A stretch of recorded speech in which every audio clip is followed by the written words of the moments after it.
Terry Gutman Valdez on behalf of the appellant Adalia Pereira. May it please the court. At this time, I'd like to reserve 2 minutes for rebuttal.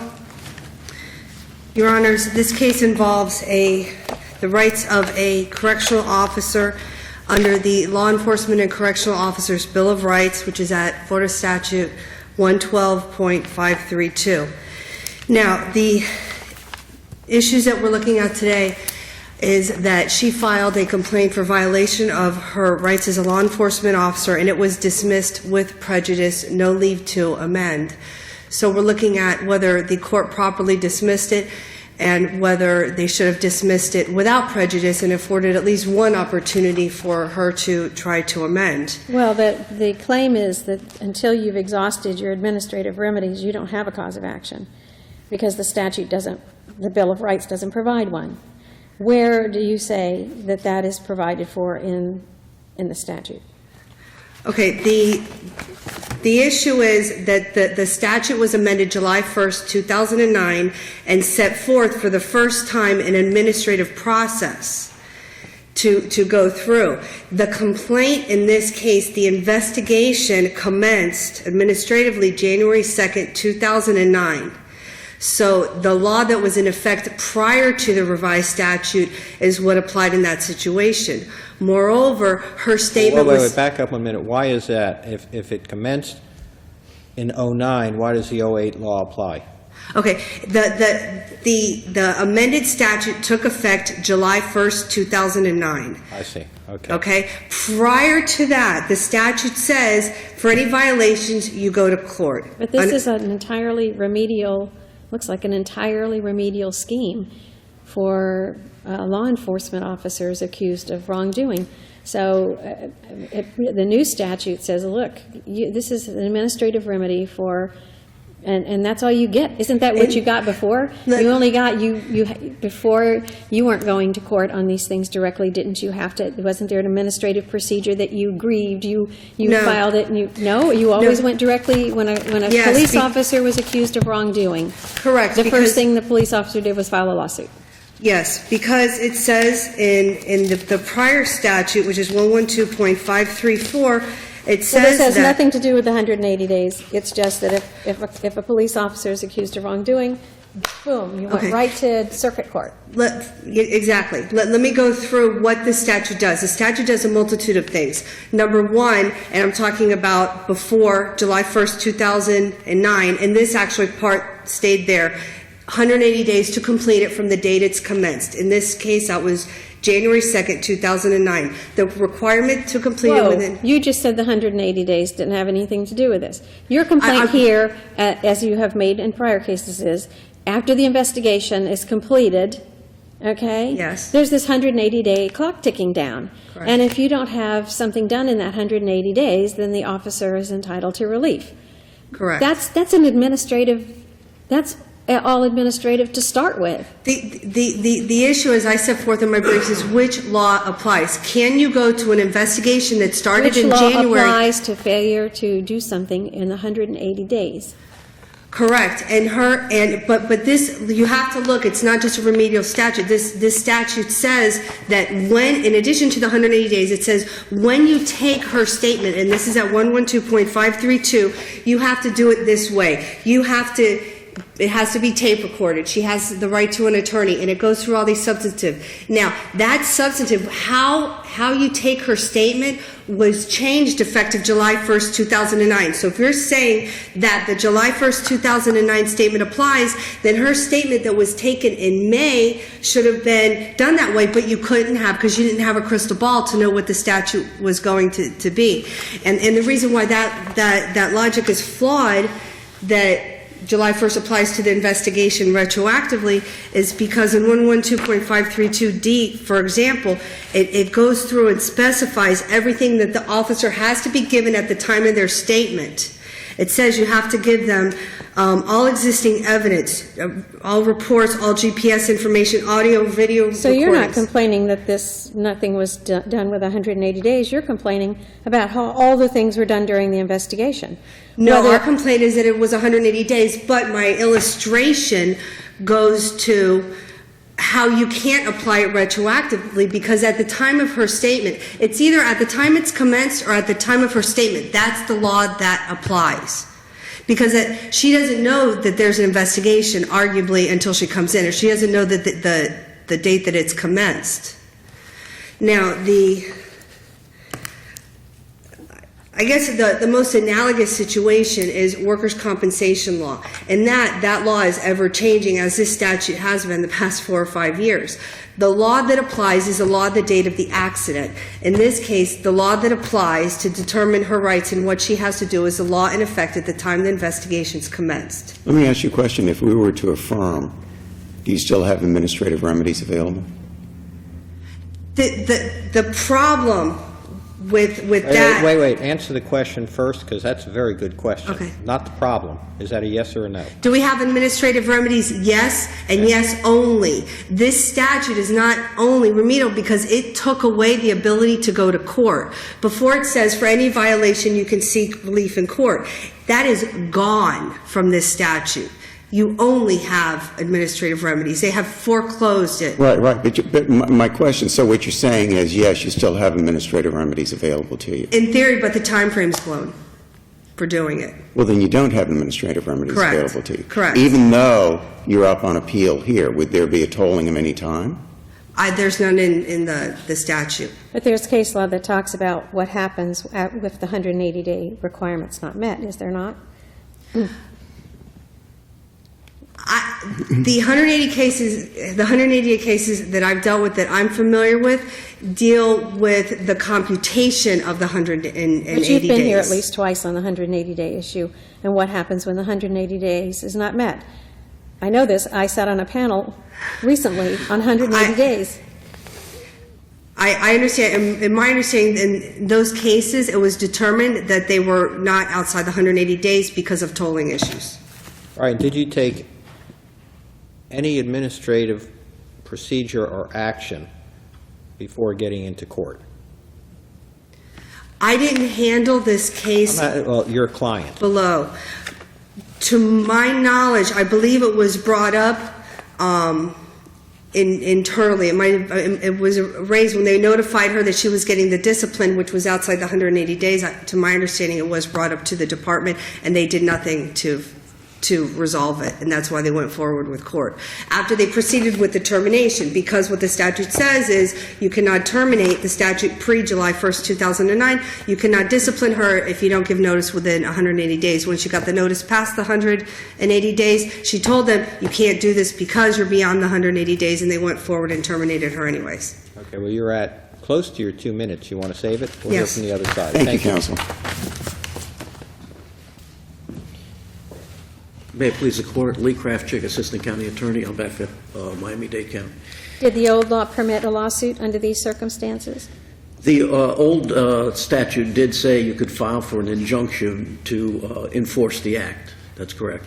The new statute, as amended in July of 2009, said that instead of that, you would go through an administrative process.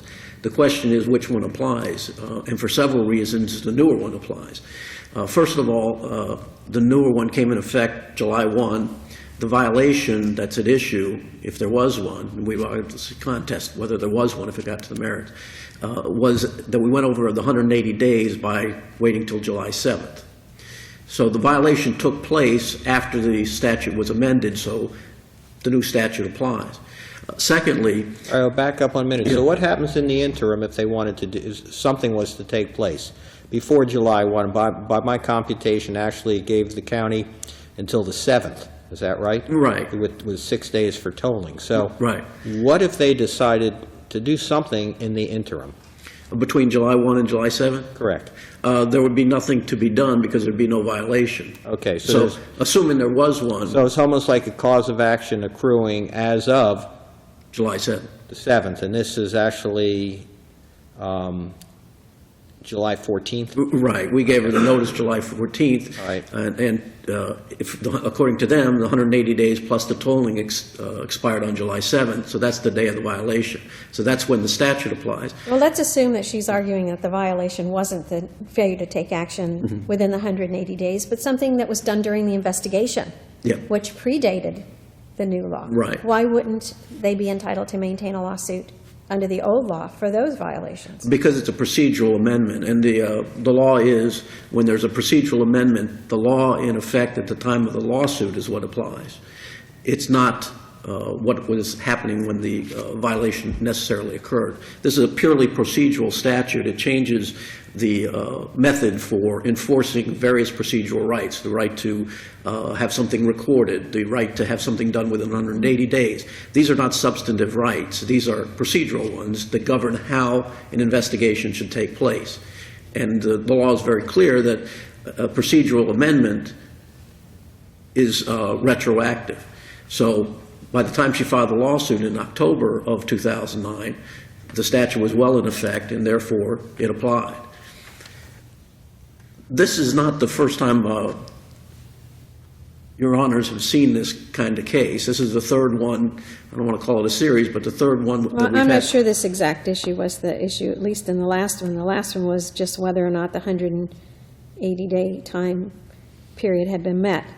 I don't think so, Your Honor. There was an issue there of res judicata as well, because it had gone through the appellate process of personnel appeal and then to the appellate division of the circuit court. So that was one of the issues there. We really don't know how the court ruled. It was a per curiam opinion. But yes, you're right. There was also a question of what was the timing of it. This is the first one that's dealing with the new statute. And the only question here is the new statute applicable, and therefore did you have to exhaust the administrative remedies? And there's several reasons why you had to. One is, as I was saying, the procedural amendment is retroactive, but even if it wasn't retroactive, by the time the violation occurred, it was in effect, so it had to be applied. All right, so the new law in effect basically deprives an officer from getting into a court of law? Yes, directly under the statute, but that doesn't preclude them from raising issues in another context, which would eventually come to court. I think, as Judge Wells was alluding to, any officer who is dismissed is a civil service member and then has the right to appeal through the appellate division of the 2-47 of the Miami-Dade County Code, where we actually hear the merits of the case. And at that hearing, you can raise violations and have them considered at that time, the violations of 112. And that, in fact, they're part of a collective bargaining unit as well, aren't they? yes, exactly, Your Honor. So you have both the county code and PERC regulations applying. So there's other avenues of redress as well, or no? Yes, I believe so. There might be some question about how far PERC could go to enforce this statute, given that it has its own procedural mechanism. But you would have the procedural mechanism that's under the statute itself. Then in the... Well, PERC would govern whether there was some kind of wrongdoing for discipline, job discipline. This really has to do with, is an officer being treated fairly in the procedure? In other words, are you getting a prompt hearing? Are you getting a prompt investigation? This isn't hanging around for years and years and years. Exactly, Your Honor. This is a different kind of procedure. Exactly. It's not a substantive statute in the sense that you can't be fired for this, you can't be fired for that. It's purely procedural in the sense that whatever we fire somebody for, whatever we investigate them for, has to be investigated in this procedure. Right, well, one of my concerns, though, is denial of access to courts, which I think you said maybe exists here. I was trying to answer. I didn't quite get to the final answer. Because all of these disciplines go through Section 2-47 of the Miami-Dade County Code, where there's a full hearing where the county bears the burden of proving the violation. In that hearing, it's permissible for an employee to raise procedural issues, due process issues, issues of violation of statute, issues of violation of the Family and Medical Leave Act, whatever it may be. They can raise these substantive and procedural rights. That is resolved by a hearing examiner, goes through the manager, and then it goes to the appellate division of the circuit court. And in that sense, it's fully reviewable, and in fact, several of these cases have gone that route. The Moisey case that came before Your Honors a few weeks ago went that route, and in that Moisey appellate division argument, one of the issues was there a violation of 112? And the court, in a per curiam opinion, rejected it, and then we came to this court on a lawsuit. In my view, it was duplicative. You only get one avenue of relief. You can go through 2-47 in the appellate division of the circuit court, or you could file a lawsuit at that time, but you couldn't do both. At this time now, there's two remedies. One is purely administrative. The other is administrative plus judicial review. So your position is basically, if I can summarize it in a nutshell, this all falls under the 2009 statute, which basically provides for administrative remedies. Administrative remedies have not been exhausted. Ergo, this should be affirmed. Yes, sir, and I think I will shorten my brief to that. That's all it is. All right. Thank you, counsel. Briefly, Your Honors, under the amended statute, the new statute, it deprives you of access to the courts, and it doesn't say that you Well, I can- like you jumping off on my question, but I don't know that I'm that bothered by it. It was just one of those tangential issues that float around in my limited RAM brain. So it's gone already. It floated out. So you might want to tackle something else. Okay. All right. The fact of the matter is that the rights under this statute, because they deal with access to the courts, are not just procedural. They go beyond that. And her rights as a law enforcement officer accrued January 2nd, 2009, when the investigation commenced. Because the rights deal with not only the 180 days, but it deals with everything going through there, the access to courts and everything. So that's why the statute that is applicable is the prior statute. Right, prior but to the event. everything you're saying can be raised in an administrative proceeding, I believe. Which is subject to review by the appellate division of the circuit court. No, it's not, because it says under the July 1st, 2009, that July 1st, 2009, you have to follow this administrative process. It doesn't say you can do anything else. And arguably, I appreciate what the understand that, but I county... mean, raise it in the administrative process. Everything that you're talking about right here and now can be raised administratively. You may even prevail administratively, in which case they'll be on the appealing side. Going under the old statute, you could, yes, that's happened, but you choose whether or not, whether you want a hearing Right. examiner who may not be educated in these areas, and back then, under the old statute, which we believe applied, you had the choice to take it to court, and in this case, she chose to go to court because we believe the old statute applied, and the lower tribunal erred in dismissing it and following the new statute, saying she failed to exhaust administrative remedies. Thank you for your time.